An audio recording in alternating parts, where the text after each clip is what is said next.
speed, quick, slow down mate, nimble, turbo, family. All connecting words which lead to one sensation: going fast. Speed in gaming isn't the law, it's a luxury that mostly is rewarded to the player for going the extra mile to explore a beautiful combination of control and game feel. I don't know the first thing about making video games or making them succeed in the illusion of a sensation that we've all experienced as humans, but I know what going fast feels like. Either you pushed a little too hard on your pedals in your car, you're running down a steeper hill than you thought and you can't stop yourself, or you're laying belly down on a skateboard going down a steep hill, crashing your jaw into the side of a curb at full speed. Maybe that one's just personal. And there are only certain games that have an intense sensation of speed where you find yourself bracing in your seat as you attempt to make drifts and turns and overtake your opponents. A sensation that can really separate a good racing game to a great one. There has been many different approaches and replications of this feeling, of this sensation, on how this gameplay has altered and changed through generation to generation. There have been many examples that have done it great and others not so much. And this video got me thinking about that feeling.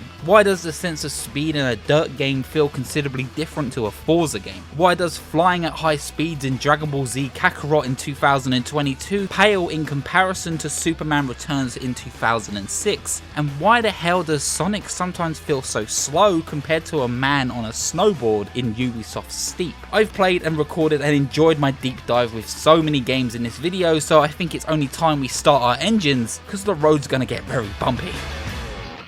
Lightning McQueen once claimed he was speed, but the Kachow King can't even prove that in his own game. Cars, the video game based on the Disney Pixar animated movie of the same name, feels and plays surprisingly pretty good for an animated kids game, with the animation and motion of the characters leading for a uniquely bouncy experience, but it doesn't do the best job of making you feel like, as Lightning McQueen would put it, speed. There's a serious lack of feedback between the player and the controller, and the sound design itself feels often very empty and almost mediocre, but of course not without intentions. Sometimes speed lines, heavy vibration, motion blur effects can sometimes be too much for little kids to handle, which this game obviously designs itself around its intended audience, but what did you want me to say? The racing game from Disney fails to give us an extreme speed that we expect from the genre in the 2000s? Of course that was never going to be the case, and those cards were never going to be on the table. So instead, let me focus on two extremely fast-paced video games that you expect from the genre, which is also produced by Disney in the 2000s, Pure and Split Second. At first glance, both seem very different in concept, one an ATV extreme sports stunt video game, and the other a street racing game that plays homage to the special effects of TV and filmmaking. Both games have one thing in common: speed isn't a given by the genre,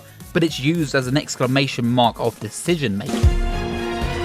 Pure and Split Second are developed both by BlackRock Studios before closing down in 2011, therefore they share the same DNA with a rewarding system with the player, a gauge that the player must build up throughout the races. Pure uses this gauge and example as a way to do greater and more exciting stunts throughout the race, while Split Second uses this gauge to cause explosions and even change the race's map's layout. In both games, the player can choose whether or not to use this gauge to either boost themselves in the moment or in the long run savor those special bonuses which may give you more points and change the race entirely. Both systems reward and come down to if the player is able to hold out long enough, they're able to see that greater reward pay off. Pure for sure is a light-hearted, fast-paced game that for me holds a lot of nostalgia, but Split Second is easily and most genuinely one of the fastest racing games and experiences I've ever played to date, and it still has a passionate cult following wanting to see a follow-up. Split Second, unlike Pure, is even now playable on the Xbox Series X thanks to backwards compatibility, so in other words, go fucking play this game. Split Second knows how to add punch to each race, from the sounds of the objects whizzing by the player's ears, from the vibration in the controller dynamically changing depending how close and how far you are between the objects and also other opponents, to also a dynamic soundtrack that frequently changes throughout the racing, almost very similar to the likes of Devil May Cry when you build up a combo. It uses all these different feelings and sensations to focus on the moment-to-moment feeling of just getting faster. These highlighted moments only accentuate the top speeds that that you're going at, and perfectly showcase the fast adrenaline that's pumping through the player's body during any of these chaotic races. And it may just be gleeful nostalgia or maybe something else, but the feeling you get from these two titles is unlike any other arcade racer I've seeked out to play since playing them on their release. I remember being in high hopes when I heard that Hot Wheels was getting a brand new comeback game in 2021, but when I eventually got around to playing it, its weight and focus on the toy aesthetic kept it from feeling faster than I was hoping, and despite being a loud, colourful Micro Machines racer, the game often felt held back from the true potential that we could expect from these fun, light-hearted racing games. Speed is not a given when you put cars in your games. Though they may be the faster form of movement in said given game, they won't always equal to that feeling of going fast. Taking a look at Crackdown 3, for example, a game that emphasizes on building up, getting faster and being better than everybody in the world, your car, despite being the fastest in the world, doesn't feel that great, but I think that comes down to the elements in the gameplay when driving cars. They often feel too light and the camera doesn't do enough to sell the illusion of going faster than you really are. And camera work really does do a lot of work when selling that sensation, but we'll touch on that later on. Barreling down a hill in GTA 5 feels entirely slower than going down a hill in Descenders. Maybe this is because GTA comes with the weight of the character and being able to walk around, and Descenders is designed for the character to get down to the goal as quick as possible. Which brings me on to my next interesting point, the open world when it comes to racing games.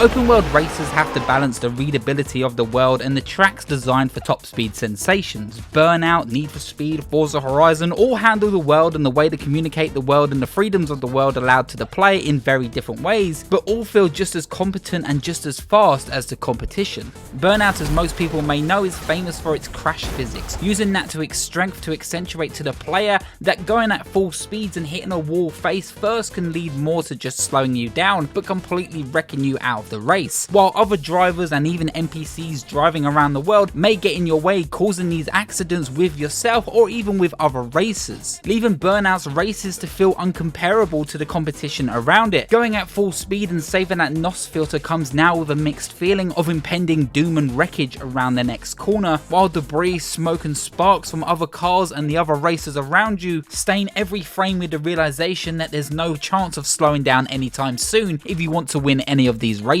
Need for Speed Hot Pursuit made a pretty big splash on its release, giving players not just the ability to play as a boy racer outrunning the cops, but this time the ability to play as the cops, harnessing the rights to put on the big boy lights and outpacing the racer competitions out on the streets in the competition. Given the right to use full force and the same tools that they're able to use, Hot Pursuit for many is still regarded as the best Need for Speed, and that's because it understood how to make a cat and mouse chase a matter of top speed and quick thinking between two opponents, turning the Street Boy Racer subgenre in the racing genre into a fast-paced chaotic game of survival where you have to outthink and outwit your opponent, driving as fast as possible while both keeping an eye on the road and of course those around you willing to take you out, causing some of the most satisfying wreckages I've ever seen in a racing game. What actually creates the illusion of speed? Of course it's a lot of different things, from parkour effects, wind, smoke and even debris all zooming past the player, disappearing into an obscure amount of motion blur. The right amount of motion blur alone makes a difference and could range from the extremes in examples of Vanquished's incredible sliding to the smallest touch of blur on Frank West's swing towards a zombie's head in Dead Rising. But if there's one thing that matters more than any of these effects, it's camera design and the angles used. Camera shake, camera pull, track, follow cam, POV, Dutch angles, it makes a huge difference to every game you play. Most racers, Sonic the Hedgehog, parkour games that you've played use the technique of dolly zoom as your character builds speed, changing both the field of view and the perspective of what the player can see, given the effect that the camera itself is having a hard time keeping up with the player's speed. Tunneling a tight focus from the foreground into a widened background shot, allowing for the player to almost become a part of the motion blur effects, allowing for the wide shot on the world around the player to become more focused and easier to read as you go at these high speeds, but also creating a unique tunneling effect, allowing full focus on the player in center stage, making sure the moving world around is sold to the player that you are in control of these speeds and you need to focus on what your character is doing and what your next move may be. I personally play most racing games when able to in the cockpit view, it being for me the easiest way to focus on the track and the race ahead of me, seeing where my opponents are at any given time without any FOV change, and also being able to block out the rest of the world that I've already passed with the flashing lights and of course motion effects going on around me and behind me. This is where the pivotal camera difference really does feel the most prevalent from game to game that feature or allow any first person form of movement, or thanks to the power of mods turning Spider-Man 2018 into a first person web slinging simulator, which don't do.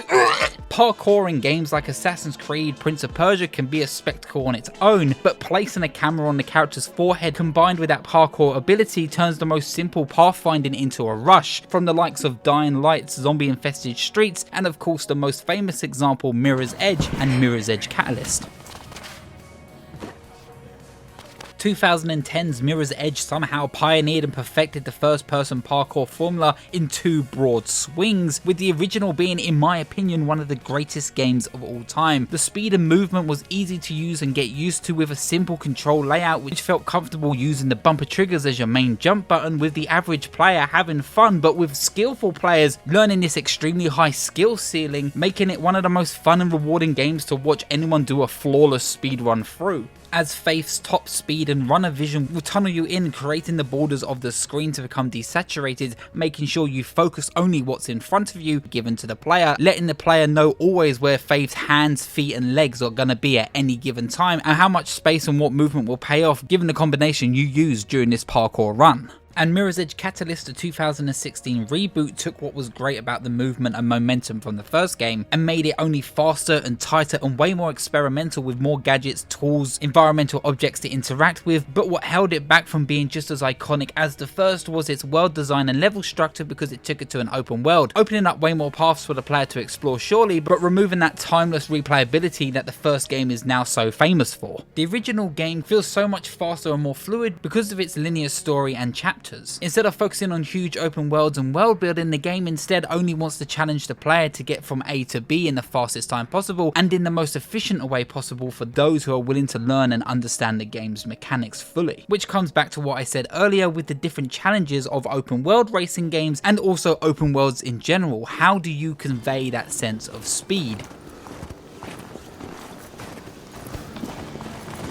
Ubisoft's 2016 Steep gives us an incredible sense of realism in the winter sports genre, walking and climbing through thick inches of snow to get to the highest peak of any mountain feels heavy, sluggish, and definitely calming and thought-provoking. Just wandering around these beautifully cold worlds, finding that perfect spot to begin your steep decline.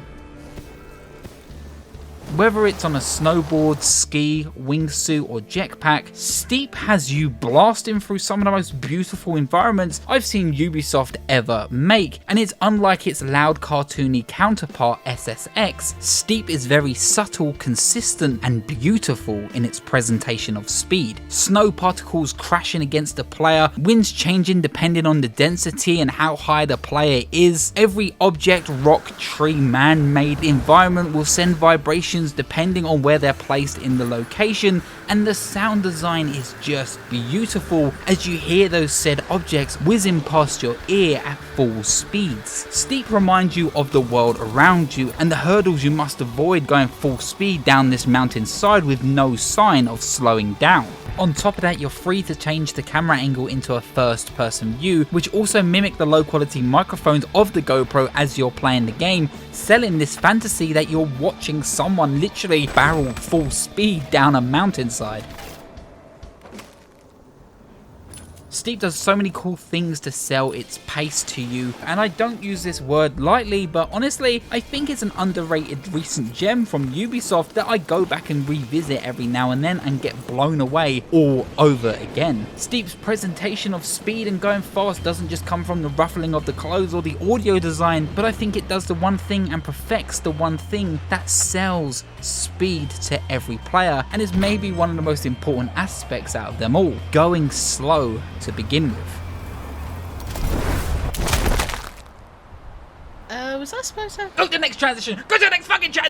Feeling speed isn't a consequence of the chaotic gameplay a game may bring, but the element that invites the player to push more. It's the full speeds of the player going down a hillside and skate free as a risk reward to continue holding on before inevitably bailing out. It's Gears of War's weighted characters bursting into a crouch sprint run. It's Vanquish tight-knit, fast-paced cover shooter mechanics combined with its incredibly fluid and fast sliding mechanics. It's Alex Mercer bounding full sprint down the streets of New York, and it's being given that freedom in Far Cry with a wingsuit after exploring an entire island on foot. Satisfying speed is generated and felt by the absence of those speeds you're hoping to get to. And this can vary from game to game, pace to pace, generation to generation. Sega does this by breaking up Sonic the Hedgehog stages with playing with the likes of Knuckles or even Tails, who can't reach the speeds that Sonic can, allowing for Sonic to feel way more faster when you eventually play as him again. One of my favourite examples of how this element of absence of speed creates more speed is in 2010's Alien vs Predator. In Alien vs Predator, you're able to play as 3 different species: the human marine, the predator in training, and of course an escaped xenomorph by the name of Six. The human story feels very much like you would expect from the Alien genre at this point. A light horror game that focuses on atmosphere, therefore making the characters slow, heavy, walking through dark small corridors, having to navigate their way through this war between the alien and predator, and of course trying to survive themselves. It's a first person shooter that focuses on tense atmosphere but also knows when to be light-hearted and enjoy the action in the moment. But the human isn't fast at all and often feels heavy in the armour that they wear, with heavy stomping footsteps to boot. Then you get to play as the Predator, who, as we know, the Predators are a powerhouse, an iconic hunter full of tools that we know from the films, with less of a focus from horror and more of a focus of rip and tear attitude towards the humans and the xenomorphs alike. Hiding in trees, sneaking around, waiting for opportunities, tricking and deceiving the humans and enemies. It's a fantasy fully realised, it's slow, it's heavy, and it's satisfying when you get it right. And then you get to the last campaign where you play as Six, the xenomorph. And when you play as Six, it feels unlike anything you've played in the game before. You're a 4-legged beast with a purpose, hitting top speeds with a single push of a button, crawling through small spaces, hiding in the dark, taking out and luring enemies one by one, killing them stealthily, and getting in and out of room and battle scenarios quicker than you can blink. The xenomorph feels just that so much faster because you've experienced playing as the humans and the predators, and being able to crawl around on all 4 and all surfaces doesn't of course come without its flaws. The camera isn't great, it often feels like you're about to throw up. Climbing on walls in a really tight space feels very disorientating very quickly, but when it gets it right, it gets it fucking right. It's insane to me now that 2018 Spider-Man feels so much slower and heavier compared to the masterclass speed we saw in 2023 with Spider-Man 2. Insomniac didn't just make improvements, but instead they took the fundamentals back to the drawing board and gave us a traversal that genuinely sometimes made me go, what? Hitting that beautiful combo of a dive into a loop-de-loop, into a corner tether, into the wingsuit, while hitting speeds that make for an S-tier traversal system. Insomniac created a sandbox for the player to learn and to understand. It gave the player tools to give them the advantage of speed, and it's entirely down to the player to choose when and how to use these tools given, and rewards experimenting with incredible speeds I haven't seen from a superhero game since launching out of the Batmobile in Arkham Knight. I can't talk about that game anymore, no please. Intense speeds can be showcased in so many imaginative ways that go far beyond running like the Flash, or the impeccable feeling of a good set of wheels in a fantastic racer like Dirt 5, a personal favourite. Japan's Studios Gravity Rush and Gravity Rush 2 has one of the coolest traversal systems ever seen in any video games, and I will contest it immediately. Shifting the gravity of the player, launching her into any direction of choice, floating around the world, manoeuvring freely, then suddenly dropping, hitting that top velocity in a planned, mesmerising dance of the both badass and unique stands out even to this date. The combinations of speed lines and the physics of the character's clothing and hair blowing uncontrollably as it shows us just how fast she is going while being pelted through mid-air. On top of that, combined with motion blur and huge areas to explore that you can freely drop and dive whenever you want, the feeling and the sensation of the character using their gravity powers as they blast so coolly through the sky is unmatched compared to anything I've played, and I would kill for another one. In gaming, we are so desperate to explore explore and want to capture the energy of being something other than just human. Swinging around, running at super speed, falling with style. It's a superhero sensation that gaming lets us use and experience sometimes. Sometimes web swinging can feel great and unique, and other times web swinging can just be fucking unique to say the least. There is no right or wrong, there truly is just a feeling. But if there's one superhero feeling humanity wants to capture, that's the feeling of flying free. Like a bird, like a plane, or Iron Man on the Xbox 360. Wow, look at him. I remember the first time I played Iron Man on the Xbox 360, and nowadays it's easy to compare it to the likes of the gorgeous Anthem or the Avengers game, and they all have one thing in common. They're all pretty awful. Every single one of them. But all of them have you boosting around in super suits. None of them to me personally ever feel like you're breaking any speed limits, but don't get me misconstrued, I think at times the Iron Man suit in both the 360 game and in the Avengers game sometimes hits that vibe just right. Doing a barrel roll just to avoid an object or using your thrusters to push yourself through the sky can feel awesome and can live up to that reality of wanting to feel like Iron Man. The problem I have with this is the animation work over the ground you're actually covering. The Iron Man 360 game controls like garbage, and it's hard to see where you're going in the first place, so I couldn't recommend it. Where both Anthem and the Avengers games both have a very similar grindy gameplay where the world needs to be just small enough for you to explore but big enough for it to feel open for flyable characters that you play as. So what that leaves us with is an effect when you're flying through the sky at full speed, you're still very much going quite slow and not covering as much ground as you think you should be when wearing one of these incredible suits. There's a template here to follow that could have been perfectly matched and could have been perfectly realised in any video game, but unfortunately we never quite got there.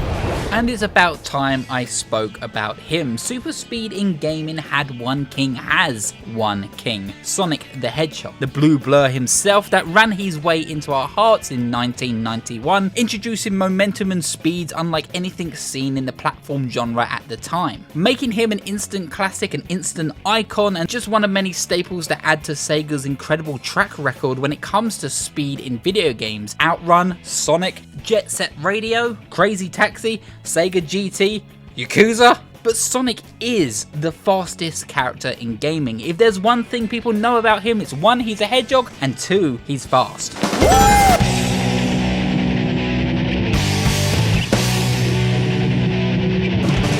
I remember falling in love with Sonic when I first played Sonic Adventure 2 on the GameCube, and have followed every single game since then, but with one aching feeling. Why doesn't he feel all that fast?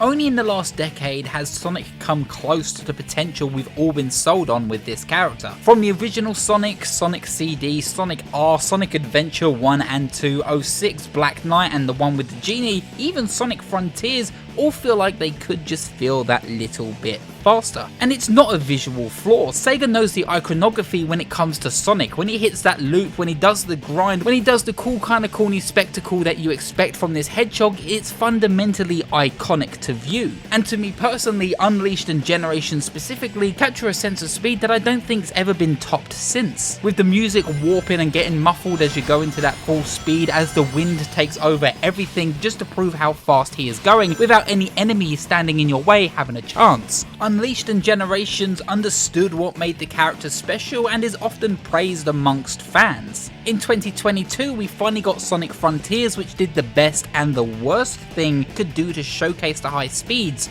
of the lovable blue hedgehog, put him in an open world. The Sonic speed fantasy is nearly realised. Going 0 to 100 plus miles per hour feels great. Running up walls, moving and running around enemies before they have a chance to attack, being rewarded to have this absolute sense of freedom to keep running around these worlds and showcasing different types of environments and sandboxes. But the problem is there's nothing out here other than trees, dirt and rain, and that's the best you're going to get from these open worlds. Which is a shame because the cyber worlds you're given to play through look so gorgeous, and I would have loved to seen these kind of environments placed in a huger, bigger world, but they're also based on classic stages we already know, so there's very little to anything original outside of them. The world's design and emptiness really makes Sonic just feel so small, like he's running on the spot or that you're running in a circle and you've seen everything you need to see the first time around. On top of that, there's no weight with the controls, and Sonic at best of times other than his speed is also mostly known for his jank, and it lives long here in Sonic Frontiers, with Sonic's running often being stopped as he's flung into the sky to all of a sudden start doing air tricks for no reason, completely breaking the flow of the speed you was running at. I would love to see Sonic in a huge city open world environment that we can give him a clear understanding of just how fast he is going, put him alongside and against objects that move at reasonable normal speeds, and allow us to realise just how much ground he can cover in a matter of seconds. One of my biggest issues with Sonic Frontier is, why does he run underwater? Why can't we run on top of the water? I mean, just look at the scene with Dash in The Incredibles and in The Incredibles video game and just have Sonic do that. Have Sonic run continents just so we can see and feel how fast he can run and make him stand out above the rest like he really does deserve. The sound design in Sonic doesn't do the best job of selling you the speeds. The music does. Sonic has some of my favourite soundtracks I've ever heard in a video game because they know the speed and the tempo of that music exhilarates the player to the sense that they are running the speeds of Sonic, but once you remove that music, you're left with there should be more weight to the world around Sonic. If there's going to be a focus on trees, rocks, even environments, then you should be able to feel and hear those objects whizzing past Sonic depending on their placement, selling to you their placement in the world and your abilities and quick reactions to avoid them in the world at the speeds you're going. And I think this little change alone will fundamentally change how Sonic feels, because for me right now, it doesn't really feel all that fast. Running around at the speed of sound has really never felt realised in a Sonic game, despite us being told that he can run up to speeds of 760 miles an hour, breaking that sound barrier and becoming unchaseable. Then why hasn't any Sonic game really ever focused on that speed and that idea, with the likes of Unleashed maybe coming close? And maybe this isn't Sonic's fault. I genuinely can't think of a single game that's ever played with the idea of going at the speed of sound and pulling it off in the first place. Okay, maybe except one.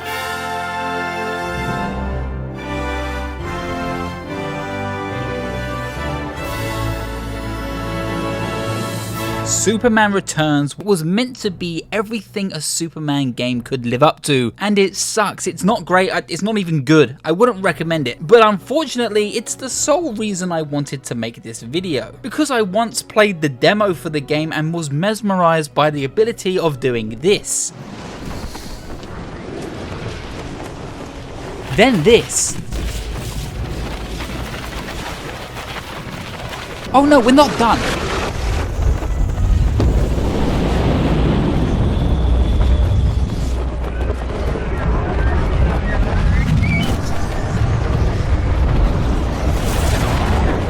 Superman Returns in 2006 literally lets you touch the sound barrier and burst through it, soaring through the skies like the Man of Steel should be. The devs had a lot of hard work on their hands, this being a launching title for the next generation of gaming in 2006, and they hit the nail on the head that only these awful fake mock-up games could ever dream of. And flying around faster has never felt this cool in a video game. Seriously, even when playing the new Dragon Ball Z Kakarot game now, it's incredible how slow that game genuinely feels compared to Superman Returns from 06, and it's a combination of everything I spoke about. The sound design is so beautiful, the way the world whistles around Superman as you go in between buildings, bobbing and weaving, hearing them whiz by his ears while retaining that atmospheric detail in the world's sound design and around Superman as he flies at full speed. It's the physics on the cape blowing so heavily against the wind being pushed against his face until you can practically feel it strangling him. It showcases how a dolly zoom, shaky cam and blurred tunnel vision can really allow you to tightly control going at these full speeds, and allows you to visually understand where you're going while floating and waiting around the city, listening to Superman's super hearing ability, being able to react to the sounds of screams and villains within the city with an undisputed sense of aggressive reactiveness that I truly hope we will get to see one day in a modern Superman game. But until then,